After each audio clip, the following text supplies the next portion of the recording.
de esta fiesta de la muerte, de esta larga noche que incendia en torno suyo, el cielo de esta noche lluviosa, ¿se levantará el amor algún día? Esa era una pregunta que se hacía un escritor alemán, Thomas Mann, que después se convirtió en refugiado al estallar la Segunda Guerra Mundial. Pensamos a veces que los refugiados son una raza particular, un grupo predeterminado. Y las personas refugiadas son como cualquiera de nosotros, que pueden súbitamente o gradualmente cambiar las condiciones y estar en condición de requerir protección internacional. Desde que terminó la Segunda Guerra Mundial, la humanidad ha tenido un gran avance científico, tecnológico, a pasos agigantados. Pronto podremos ver quizás la cura al cáncer, plantear la posibilidad de encontrar vida en otros planetas. Son avances que están acelerándose cada vez más. Sin embargo, hay entre tantas preguntas que quedan pendientes, una muy especial.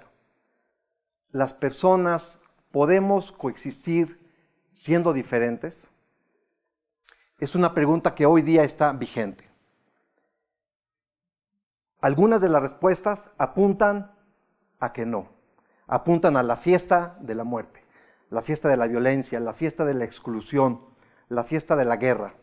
Otras respuestas apuntan a que sí es posible levantar el amor y poder coexistir. La inclusión, la solidaridad, la justicia. Vivimos desde la Segunda Guerra Mundial momentos muy complejos. Desde la Segunda Guerra Mundial no se habían vuelto a tener en el planeta tal cantidad de personas en desplazamiento forzado por la violencia. Más de 65 millones de personas el año pasado fueron forzadas a desplazarse solamente por la violencia directa, la persecución, la guerra, las amenazas de extorsión, etc. Sin contar tantos otros millones de personas que tienen que desplazarse debido a la violencia estructural, la violencia económica, no tener la posibilidad de una vida digna en sus países. ¿Qué tiene que ver el desplazamiento con nosotros, con ustedes y conmigo? El desplazamiento forzado.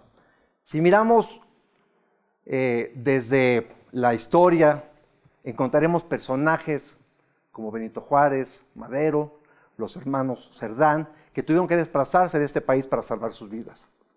Si pensamos en las religiones, personas como Jesús tuvieron que ser sacados fuera, hacia Egipto en su caso, para que no lo mataran, por la condición de ser niño que amenazaba los poderes de un rey. ¿Qué tan lejanos está con nosotros? Yo quisiera solamente como una muestra hacer un laboratorio en este momento que tenemos y pedirles que levanten las manos todas las personas que ubiquen en su presente o en sus orígenes, en sus historias, familiares, ancestros que hayan tenido que desplazarse por la violencia. Increíble. Muy amables, gracias. El desplazamiento está presente en nuestras historias, mucho más de lo que nos imaginamos. En este país, también en esta región, estamos viendo niveles de violencia que no tenían precedentes en los últimos años. Se habla de situaciones similares a las de conflictos armados, el número de homicidios en esta región y en este país. Sin embargo, en estas preguntas encontramos también algunas pistas.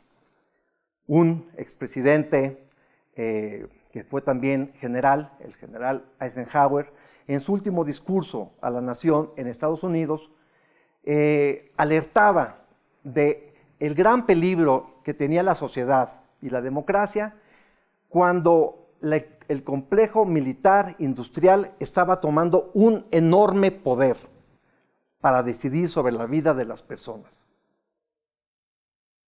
Y entonces tenemos que pareciera, como es el caso de nuestro planeta, estar basado en unos pilares que le apuntan a la violencia, la industria armamentista, la industria de la muerte, es uno de los pilares de la economía del planeta en el que vivimos. Y una economía que le apunta a la violencia requiere un mercado que consuma y donde entre en movimiento todas esas máquinas de matar. Y una economía de violencia requiere también políticas de violencia, como la militarización, la securitización, que si no van acompañadas de combate a la corrupción y a la impunidad, de muy poco servirán. Y unas políticas de violencia requieren también cultura de violencia. Y entonces no nos sorprenderemos cuando, en vez de ese aparato, con el cambiador de la televisión en nuestros canales de cable, vamos pasando canal tras canal y vamos viendo toda una serie, mientras comemos palomitas, una serie de actos terriblemente crueles. Aquí están degollando, en el siguiente canal están violando, aquí están mutilando. Es decir, tenemos una cultura que opera perfectamente con toda esta maquinaria de muerte, porque se requiere también una sociedad que esté preparada, potencialmente lista para asumir y vivir día con día, normalizar la violencia. Pero tenemos también la fiesta de la vida. Habría alternativas para transformar todo esto. La economía se podría desarmar. Está demostrado que toda la industria armamentista se podría reconvertir. Se podría impulsar la economía hacia la sustentabilidad, satisfacer las necesidades básicas de la población. Vestido, alimento, hogar.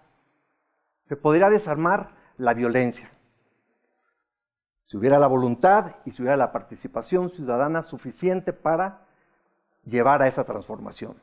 Pero también la violencia opera a nivel personal. Si bien hay un sistema y hay una estructura, también a nivel personal, nosotros de alguna manera con nuestras actitudes y nuestras acciones constantemente estamos apostando a la fiesta de la muerte, de la violencia, de la exclusión o a la fiesta de la vida, a la inclusión, la justicia, la solidaridad, la igualdad, la equidad. Y en ese sentido, me viene a la mente las palabras que decía Konrad Lorenz. Decía él, el eslabón perdido entre el mono y el ser humano somos nosotros. Estamos en proceso de humanizarnos. ¿Cuánto tendríamos que desaprender y cuánto tendríamos que aprender en ese proceso de humanizarnos en el buen sentido? Cuestiones como los prejuicios, la discriminación, el machismo, justificar que una mujer puede ser violada porque camina sola, el racismo, justificar que las personas indígenas son pobres porque son flojas, un país donde la palabra indio, una categoría étnica, se utiliza en la vida cotidiana como sinónimo ofensivo. Es toda una cultura que se normaliza y que invisibiliza toda esta estructura, todo este sistema de violencia. Tenemos el potencial. La pregunta es, también desde el origen, tantas preguntas. En el origen de la humanidad hay tantas preguntas todavía. ¿El ser humano es bueno por naturaleza? ¿El ser humano es el lobo del hombre? En mi experiencia con personas que han vivido situaciones de violencia extremas y habiendo también vivido en carne propia el costo humano de la violencia en la familia, mi pista es que somos un gran misterio, el ser humano. Tenemos un potencial increíble.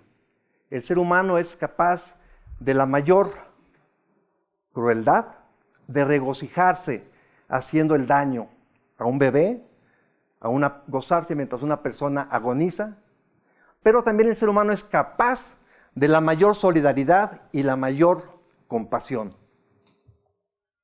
En mi experiencia con personas refugiadas, recuerdo particularmente una experiencia que quiero compartir con ustedes. estaba en la ex Yugoslavia, me tocó una ciudad en la que, por lo que pude ver antes de la guerra, las personas vivían muy bien, sin todas las diferencias económicas que vemos en nuestra realidad. El paisaje de Bosnia, donde estuve, era un paisaje increíble, la naturaleza, pero contrastaba con todo el costo humano de la guerra. Y después de meses de haber sitiado a las personas en esta ciudad de Srebrenica, nos dieron permiso las autoridades que tenían sitiadas y secuestradas a la población civil, nos dieron permiso de evacuarlas, pero solamente podíamos evacuar mujeres, niños y ancianos. Mi primera reacción fue llorar. 2 segundos dices, no puedo llorar frente a esta gente, tengo que movilizarme y hacer cosas para salvar vidas, ¿no? Te tragas todo hasta los años más adelante para poderlo sacar. Y cuando sacábamos a la gente en los camiones de carga, en los retenes, se encontraban los soldados con las personas que tenían sitiadas. Y era impresionante la diversidad de actitudes. Había soldados que con un odio les decían, ustedes hoy salen, pero más adelante iremos a buscarlos y los mataremos. Otros se quedaban impávidos sin saber qué hacer, otros se compadecían y lo que hacían era decir, tomen, ¿no? Agarraban un poco de nieve del camino y se las ofrecían, ¿no? La capacidad de la compasión. Santa Teresa decía que había que hacer un viaje interior y encontrar en cada uno de nosotros toda esa complejidad que somos. Y desde ahí salir para procesar y encontrar herramientas para poder ser mejor personas. La mayoría es terrible, la mayoría del abuso a los niños, las redes de pederastia, pero la mayoría del abuso infantil es por familiares. Es terrible la violencia contra las mujeres. La mayoría de las mujeres asesinadas es por sus familias. Y somos nosotros, tenemos que entrar en ese proceso de humanizarnos. Y a veces pareciera que el peso de la violencia es imparable, que no hay manera de pararlo. Pero una pista que yo he ido intuyendo, quisiera compartir humildemente con ustedes, es la pista de las 5 Es. La E de el eros. Tener pasión por la vida. Esa fuerza creativa de la naturaleza. Asombrarnos de estar vivos. Si no tenemos esa pasión, ese asombro por la vida, difícilmente nos involucraremos a participar en este planeta. La E de la ética. Una ética empática que nos lleve a vincularnos con nosotros mismos y los demás a partir del reconocimiento de la dignidad de cada uno de nosotros. Buscar el bien común. La E de la estética. Llenarnos de belleza, la música, el arte, la poesía, más ahora que estamos bombardeados día y noche en televisión, en los periódicos, de escenas terribles que difícilmente podemos procesar. La E de la espiritualidad. No necesariamente religiosidad, tampoco la excluye, pero darle un sentido más allá del humano a lo que a veces no encontramos sentido o manera de explicarnos. Y desde ahí tener una visión hacia la esperanza. No dejarnos apabullar por el desánimo y por toda esta fiesta de la muerte. Nuestro país es el que tiene de los mayores índices de crecimiento en adicciones y en suicidios de cada vez más jóvenes. La desesperanza se instala, paraliza y mutila. La esperanza está gracias a cosas a veces tan pequeñas como decía un refugiado ruandés. A pesar de las matanzas en que participamos cuando nos envolvió la locura después de que fuimos acumulando el miedo de los medios de comunicación y nos dieron la orden de salir a matar seres humanos que habían sido nombrados como cucarachas, la tenemos gracias a las familias de Hutus que recibieron en sus casas a refugiados Tutsis. El universo sigue expandiéndose. Los seres humanos, la humanidad, esta misteriosa aventura humana sigue escribiéndose. Tenemos la posibilidad de participar en esta construcción de una fiesta de la muerte o en esta construcción de una fiesta de la vida, de la justicia, de la solidaridad, de la fraternidad. ¿Por cuál de estos proyectos vamos a apostar? Gracias.